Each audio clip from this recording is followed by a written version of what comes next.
CC laddu அப்படின்னா ஒன்றும் இல்லைங்க, கேரட் கோகோனட் லட்டு. அதை தான் சிசி லட்டுன்னு சொன்னேன். இது ரொம்பவே ஹெல்தி, குழந்தைங்களுக்கு கண்டிப்பாக ட்ரை பண்ணி பாருங்கள். ஃபஸ்ட்டு ஒரு கடாயில் தேவையான அளவு நெய் ஊற்றிக்கோங்க. இது கூடவே துருவி வச்ச கேரட் இதையும் நல்லா போட்டு வதக்கிக்கோங்க. இந்த நெய்லேயே இந்த கேரட் நல்லா வதங்கணும். பச்சை வாசம் நல்லா போனதுக்கப்புறமா, வெந்ததுக்கப்புறமா நம்ம துருவி வச்சுருக்க தேங்காய் அதையும் இதோடவே சேர்த்து நல்லா வதக்கிக்கோங்க. இது எல்லாமே நல்லா வதங்கினதுக்கப்புறமா இடையில கொஞ்சம் கொஞ்சமாக நெய் ஆட் பண்ணிக்கோங்க. ஒரு 2 டேபிள் ஸ்பூன் அளவு நெய் ஆட் பண்ணிக்கோங்க. அதுக்கப்புறமா இது நல்லா வதங்கினதுக்கப்புறமா பால் தேவையான அளவு, ரொம்ப ஊற்றிடாதீங்க, தேவையான அளவு மட்டும். நான் ஊற்றிருக்க கன்சிஸ்டன்சிக்கு இருந்தால் போதும். பட் ஆடையோடு ஊற்றுங்க, அதுதான் இதோட டேஸ்ட்டே.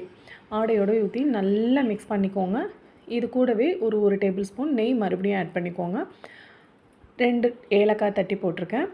இது நல்லா வெந்ததுக்கப்புறமா நீங்கள் நாட்டு சர்க்கரை, வெல்லம், அப்படி இல்லைன்னா சுகர், நான் நாட்டு சர்க்கரை ஆட் பண்ணியிருக்கேன். இதை நல்லா போட்டு வதக்கிக்கிட்டே இருங்க, கிண்டிக்கிட்டே இருங்க. ஏன்னா இது கை விட்டிங்க அப்படின்னா அடி பிடிச்சிரும். ஸோ அதனால் நல்லா கிண்டுங்க. அந்த ஈரத்தன்மை, அந்த தண்ணி மாதிரி இருக்கிறது எல்லாமே நல்லா சுண்டணும். நான் காட்டுற ஸ்டேஜ் வந்ததுக்கப்புறமா மறுபடியும் 1 டேபிள் ஸ்பூன் நெய், 2 டேபிள் ஸ்பூன் நெய் தாராளமாக விட்டு நல்லா கிண்டுங்க. நல்லா சுருண்டு வரணும். அந்த அளவுக்கு வந்ததுக்கப்புறமா ஆஃப் பண்ணிவிட்டு நீங்கள் கொஞ்சம் நேரம் ஆற விடுங்க, ரொம்ப ஆற விட்டுறாதீங்க.